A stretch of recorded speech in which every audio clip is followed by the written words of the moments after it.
છે આપણે ઘણા નથી તેડવા જતા હડી ગયેલી સાયકલ લઈ આગલો પાછલો પંખો ન હોય ખસડક ભસડક ત્યાં પગ હારણ ખીડકી સાયકલ નો ઘા કરે પાથરાબી નો ખાટ લઈને પડે જેમ કપાસિયાનો કોથળો પીડ્યો હા હું વાકો મોઢું કરીને કે લે ભૂરા હું કામ આવ્યા તમારી દીકરીને તેડવા આવ્યો નથી મોકલવાના ધોળ્યા હું આવો છો ઘરમાં હુંદીડા ગળાપા ખાઈ ગયા દીકરી માઈન પોકી અમારા ઘરે પાછી પછી ઓલો સાયકલ નો કે ખંભે સાયકલ નાખીને બજારમાં નીકળે આ ઘેરે મારું માન નહીં આ લોકો મારા હાઠુભાઈ ને બહુ હાસ હોય મારુતિ વાળો રહ્યો ને ધંધો કરી લેવા જોઈએ ધંધા વગર ખોટું સીધો સુરતમાં હીરા કહવાન સીધો ઘાટમાં બે ધંધો કરી લ્યો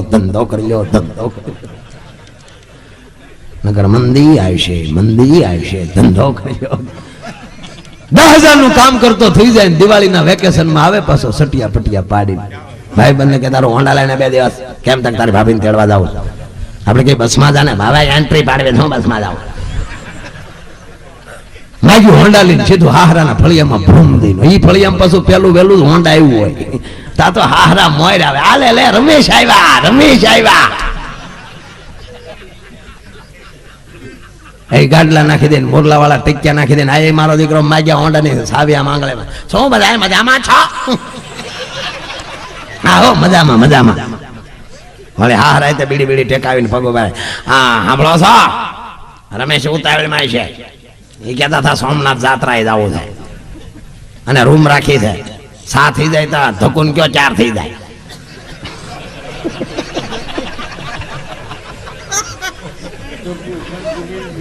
હોલી નહીં પેલો વેલો મોકો મળતો હોન્ડામાં બેહવા એને બાને કે આ વખતે તમે રમેશને પાછા ન કાઢતા હો બા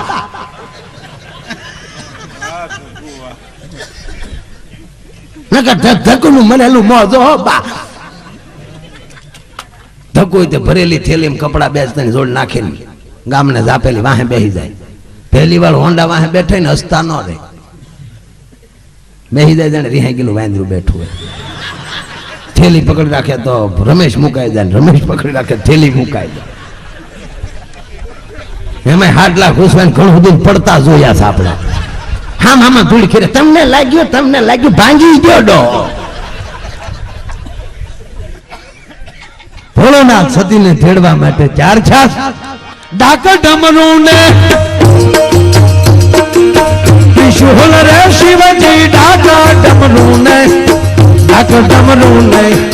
ત્રિશુલ ભોળોનાથ હોઠીએ ખાયમ અશમ આવો રાત બનાવો આહાર સદાશિવ આયા સતીને તેડવાર મુખ હરી ભજો આ ફરમાઈશ હતી એટલે લઈ લીધી પણ ખરેખર આનંદ છે અને ખાસ એવી વ્યક્તિઓ બેઠી છે સાહેબ અંતરના ઉડાણની કોક વેધ્યુને કહેવાય ચોરે ન ચિતરાય ચિત્તની વાતું શંકરા અમે તો આવું એક આનંદ કરીને આવા વડીલો દાંત કાઢી જાય એ અમારા માટે અમારી પૂજા છે બીજો કોઈ પ્રયાસ નથી પણ જેને વર્ષોથી સાંભળી છે અને જેણે આ દેશની સંસ્કૃતિને જીવતી રાખી છે એમ કહું તો કહી શકાય આવા સાહિત્યકાર કેટલા અમારી હાસ્ય તો ગમે નહીં હાલી કોઈ પણ અત્યારે લોટોપ છે ભાઈ ટીવી ચાલુ કરો તો હમણાં હું કહેતો હતો મેં કે બધા ભેગા કરીને ચૂંટણી કરીએ તો વડાપ્રધાન થાય એટલા નીકળે એક જ જગ્યાએ એક બૂથ ઉપર મતદાન કરાવ્યું હોય એટલા છે પણ એમાંલી સમાજને સાચો રાહ દેનાર કેટલા સંસ્કૃતિની વાતો કરનાર કેટલા એમાંના છે એમનું નામ એવા ભીખુદાનભાઈ અને ઈશ્વરદાનભાઈ બે અહીંયા ઉપસ્થિત હોય એ એક નોંધ્ય પાત્ર છે એ પણ ગૌરવની વાત છે અને એ આજ ગોળીદરનું આંગણું હોય દેવાયત બધોની ડેલી હોય આહિર સમાજ બેઠો હોય સુડાસમા સમાજ બેઠા હોય સરવિયા સમાજ બેઠા હોય રાયજાદા સમાજ બેઠા હોય ઇતર સમાજ પણ એટલો બધો અહીંયા આવ્યો છે બડી સંખ્યામાં હાજરી આપી કાર્યક્રમનો ઉજળો કર્યો તે બદલ આપ બધાનો અહીંથી ધન્યવાદને પાત્ર છો 15 તારીખે ભાઈ કયું ગામ છે 15 તારીખે પહાડ ખાઈ બોલો ને હા ઉભા થઈને બોલો અદબ પલોઠી આમ અદબ રાખીને અદબ અદબ અદબ રાખીને આમ હા એમ હા ગણા માણાવદરની પણ ગણા ત્યાં 15 તારીખે પ્રોગ્રામ છે. એમાં કલાકારો છે, 2 જ કલાકાર છે અને એ તે એકચ્યુઅલી હું તો છું જ તે, પણ વચ્ચે હું થાકી ગયો તો પરો ખાવા માટે કોઈક સાઈડમાં જોવે ને સ્ટેપવેલ એ માટે શ્રી શ્રી કીર્તિદાનને રાખ્યા છે. તાળીના ગળાથી બતાવો ઓય બાપા. એટલે ભાઈ શ્રી કીર્તિદાન અને મારો પ્રોગ્રામ છે એટલે ભાવથી આયોજક મિત્રોને ધ્યાનમાં રાખ્યા વગર એ હાચવે ન હાચવે અમે કહીએ છીએ, આયોજકો કહે છે, ભાવથી બધા પધારજો. હવે થોડું ઘણું હું મારે તમને દાંત જ કઢાવ, મારી પાસે કઈ જ્ઞાનની વાતું છે નહીં. તમને એમ થાય કે આગળ આ જ્ઞાનની માઇન્ડ છે, રામ રામ કરો. મારામાં જ્ઞાન નથી, તમને શું કીધું? હા, એક આ બહુ બીજી અગત્યની જાહેરાત કે સમગ્ર કાર્યક્રમના ભોજનના દાતા ભાઈ શ્રી વિરમભાઈ પીઠિયા આ સમગ્ર આયોજનના ભોજનના દાતા છે. એ ક્યાં બેઠા છે? હોય તો હાજર થાય. વિરમભાઈ પીઠિયા તાળીના ગળાથી વધાવો. સમગ્ર ભોજનના દાતા છે એ વિરમભાઈ પીઠિયા.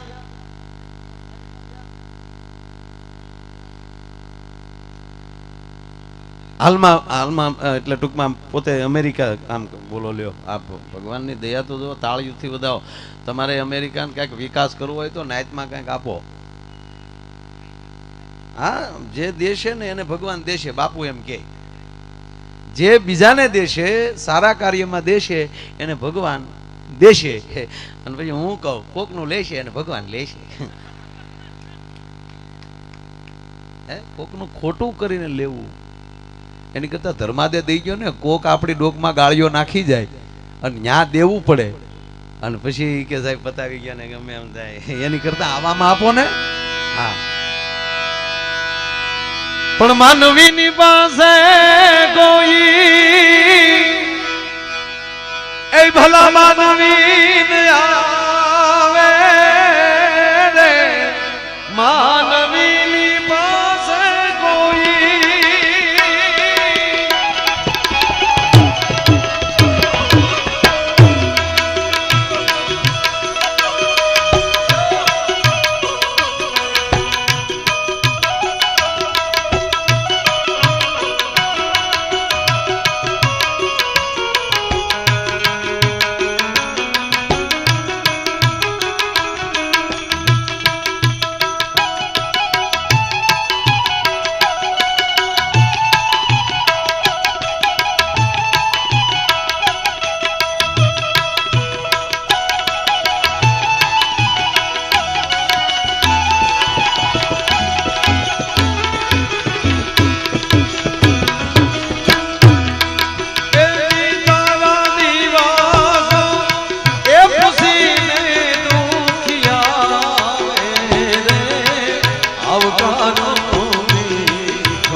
પણ ભજનને ટકાવવા માટે ભજનનો ગાનારો પ્રાણભાઈ જેવો સ્વર આ જુનાગઢ આપ્યો.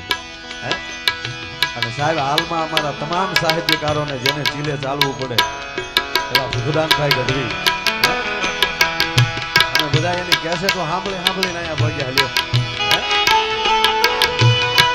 એ બા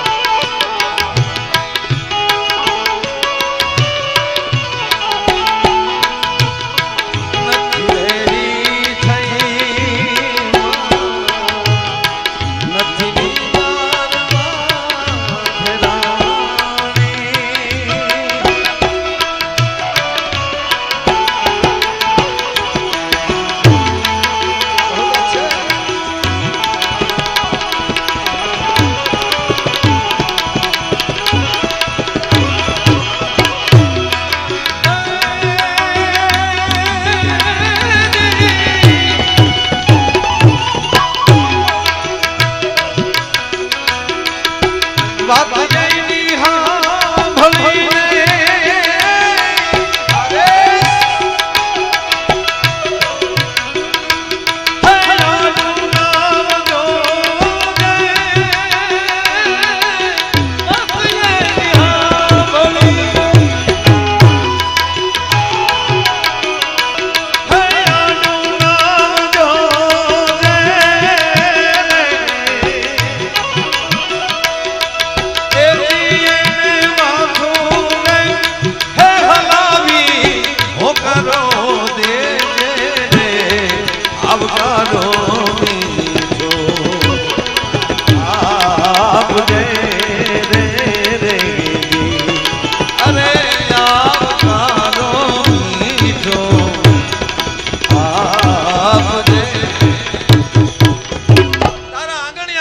જો કોઈ આવે આવકારો મીઠો આપજે, તારે કાને સંકટ કોઈ સંભળાવે તો બને તો થોડુંક આપજે.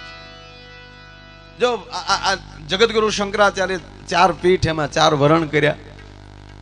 પાછું દરેકે દરેક વરણની પોતપોતાની કંઈક જવાબદારી અને 4 વરણનું સંશોધન આ શરીરમાંથી થયું. આ મુખ છે એ બ્રાહ્મણ છે, સાંભળજો. મુખ છે એ બ્રાહ્મણ બોલે, સત્ય બોલે, બોલી દ્વારા બીજાને કંઈક આપે, હંગરો ન કરે. સાધુ ને બ્રાહ્મણ હંગરો ન કરે. આ તમે આપણી ઘરની ગાયનું માખણ હોય એમાં તમે આપણે ગીરમાં મહેમાન થાય તો ગીરના કંઈક બોળા ખડ હોય એટલે એનું માખણ કંઈક જુદું હોય. એ આપણે રોટલો ને માખણ ને ખાઈએ તો એટલું બધું ચીકણું થઈ જાય હાથ આપણો કે આપણે સાબુથી ધોવો પડે. પણ કોઈ દી કોઈ બન્યું કે આજે એવું માખણ ખવાઈ જશે, સાબુ આપજો ને મારે જીભ જરા ધોવી પડશે. સાહેબ જરા પણ ન હંગરે, તમામ અંદર કોઠાને આપી દે. આ મોઢું છે એ સંત અને બ્રાહ્મણ છે, પેટ છે એ વૈશ્ય છે, વેપારી છે, એ બીજા પહેલી લે છે, થોડો ઘણો હંગરો કરે છે અને પાછું આખા શરીરમાં જેને જોતું જેટલું જોતું હોય ને એટલું પાછું વિતરણ કરી નાખે છે. એ ખોટો ડાબો કરે તો ટીકડી લેવી પડે. પગ છે એ શૂદ્ર છે, સેવક છે, હાથ છે એ ક્ષત્રિય છે. કોઈ પણ માણસ તમે જોજો, કાંઈક આપણે મોટરસાયકલ લઈને જતા હોય આમ ઓછીતા જલડું આવે તો ઓછીતા આડો હાથ આવી જાય. કોણ હાથને કહે છે? કારણ કે એની ફરજ બજાવે છે કે મારે રક્ષા કરાય. કોક લાકડીનો ઘા કરશે તો માણસ નકર આ શરીર એને હાથ ઉપર નહીં લાગે, છતાં એ હાથની આદત છે આડું આવવું. જેના બીજાની આડું આવવાની આદત હશે, માન લેજો ત્યારે એની અંદર ક્ષત્રિય પેદા થયો હશે. જેને બીજાને દેવાની જ્યારે પ્રેરણા થાય ત્યારે માન લેજો કે એની અંદર સાધુ ને બ્રાહ્મણ એમ કહેવાય કે ઊભો થયો હશે. અને બીજાને વિતરણ કરવાનું જ્યારે એમ થાય ત્યારે માન લેજો કે એની અંદર કોઈક વાણિયો બેઠો હશે, વેપારી બેઠો હશે. એ 4 લક્ષણ આ બેઠો એ સમાજની સામે છે. સાહેબ સમય પડ્યો ત્યારે રક્ષણ પણ કર્યું છે.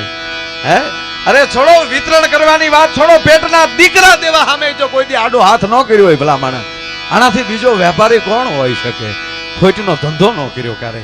એવા ઇતિહાસના પાના ઉજળા કરીને આપણા વડવા વયા ગયા. મારા બાપ આજ એની નામ સાથે આપણે જીવી શકીએ છીએ ભલા માણસ. હે